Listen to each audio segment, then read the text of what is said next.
In other news, the Nigerian army has rescued 12 teenage girls abducted by Boko Haram ISWAP terrorists in the Musa district of Askira Uba in Borno State. The girls, aged between 15 and 20, were kidnapped on November 23 while farming and were freed on November 29 after an intelligence-led operation by troops of Operation Hadinkai. They have been moved to a secure military facility for medical checks and psychological support before being reunited with their families. The military commended the troops' swift response and the vital role of local informants. Troops are continuing the pursuit of ISWAP elements across southern Borno to prevent further attacks. The army is urging communities to give timely information, stressing that ending terrorism requires collective efforts.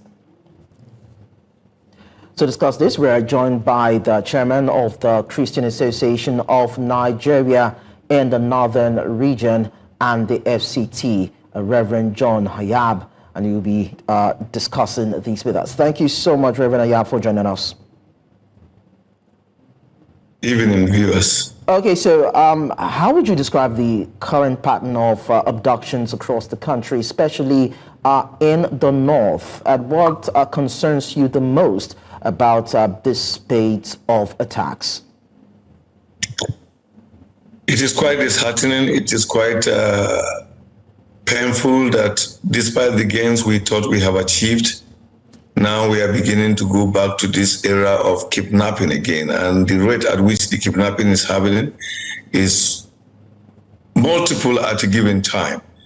I believe it's a strategy of the enemies to further confuse Nigerians, to further confuse the security agencies, to further create panic and to further make room for all manner of things that they want to see happen in the country.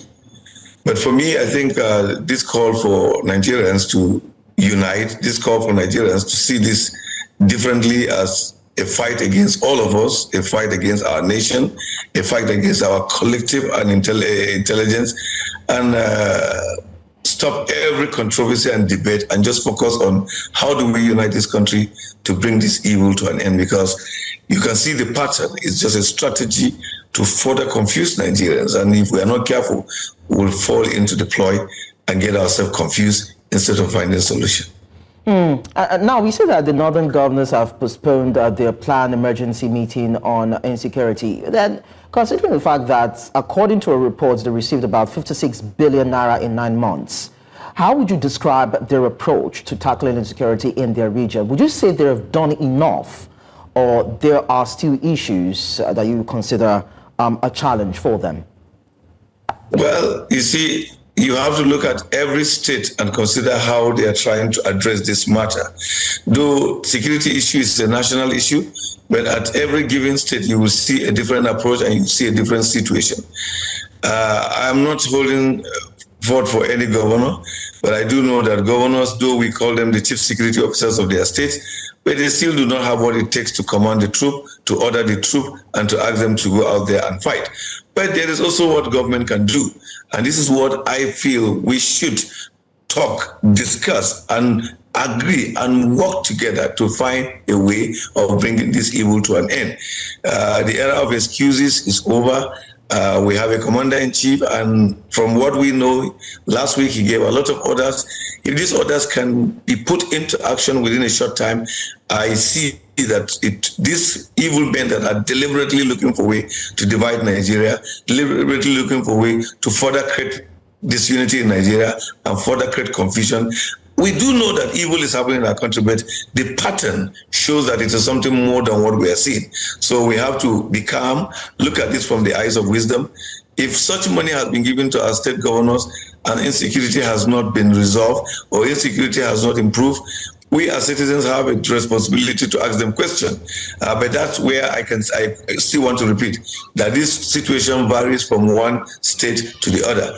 I am from Kaduna State, and I can say, if you care to listen, that at least in the past 2 years, we've had a shift in the way insecurity is in Kaduna. We still have killings. Even recently, a venerable was killed. But when you compare to how it was before and consider what is happening now, you will see that there's a shift. So what I would say to Kaduna people is, can we come together more, support the governor, work with the governor until every bandit and every terrorist is out of Kaduna State, and other states can follow suit.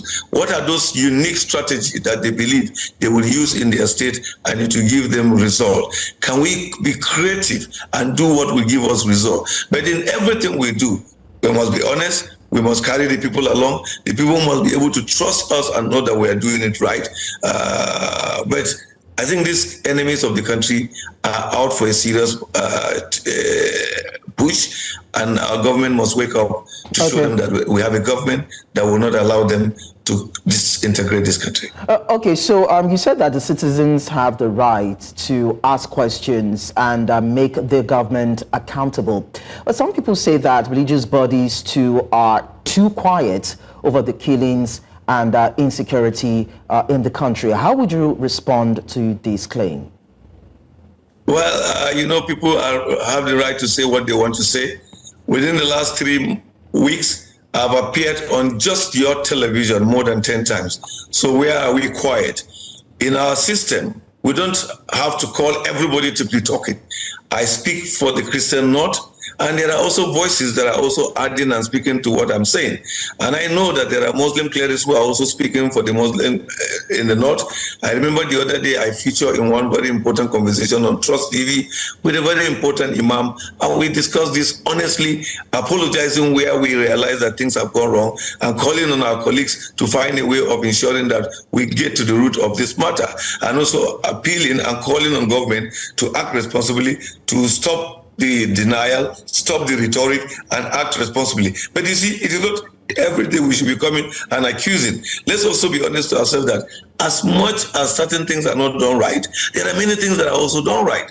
I sympathize with many of the armies or many of the police or many of the security men who are staying out there in the sun, who are staying out there in the rain, who are staying out there in such a very dangerous place. They have children, they have wives, they have relatives. The relatives do not want them to die. They are putting their lives on the risk. So because some of them make mistakes, shouldn't be what a religious leader just come and condemn everybody. Okay. I am a very fierce and very frank person when it comes to this matter.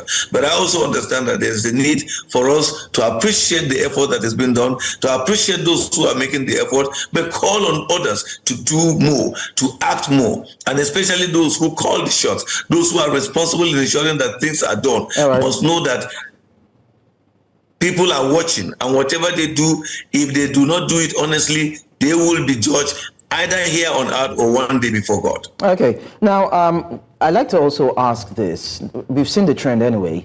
Many rural communities hold peace meetings, they pay levies, they even pay ransom to free their loved ones. So, number one, do you see this as an acceptable approach?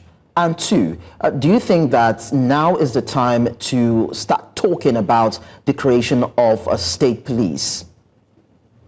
Let me begin with the last word, the issue of creation of state police.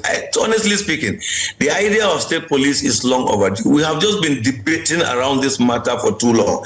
We refuse state police, but we allow state governors to create certain vigilante and expose young people to danger, because by law, those groups do not have right to carry arms. Why don't we just have a legal group that can carry arms and fight for us? And so there's one of the argument I've had people saying many times, no, we don't want state police because many governors will use the state police to their advantage.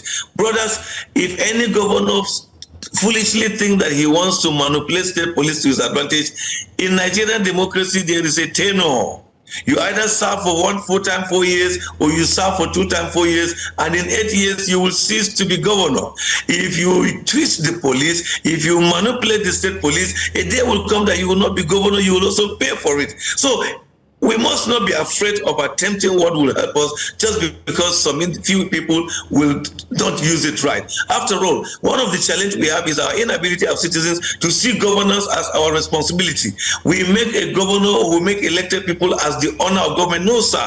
We put them there. We are just first among equals. They are not super people. They are just anyone. You seated today interviewing me can also be a governor tomorrow. I seated responding to you can also be a president next tomorrow. So we must let them know that we own this country belongs to us, and not be scared to try things that will help us. We have tried so many things, but why are we afraid trying the police, state police? We actually had state police before now, and at that time we didn't have this kind of situation. We have systems that work in local community with traditional rulers, and ensuring that whoever comes into a community as a visitor, someone will ask him questions. But when we get lose some of these things today, so many people are trooping into our community. We don't know who they are. Tomorrow they become the bandits or become the terrorists and terrorize us and terrorize everybody. So Nigerians, I plead with us, can we just try this and stop this? Because if we don't have a legitimate force that will chase these people out, and we are using young people, risking them to go out and do it, at the end of the day, we wouldn't get the result we want to get. And the interactions that these vulnerable communities have with these bandits? Well, I have listened to some of this interaction. You know, I don't subscribe to anybody paying bandits or to anybody going into negotiation with bandits or terrorists, because it is always counterproductive. But because this community live with people and they have reasons to have a conversation, if we can sit in dialogue and they drop their arms, why don't we sit to dialogue? But if it is to pay them money and they come and terrorize us, then something is wrong. For every war you ever see here on earth, there was no dialogue before the war. But at the end, you have to come back to the seat of dialogue to find solution to the war. So there is two things here.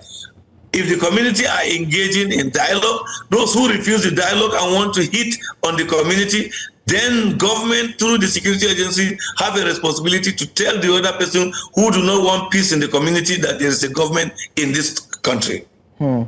Thank you so much, Reverend John Hayab, for talking to us. Thank you for having me.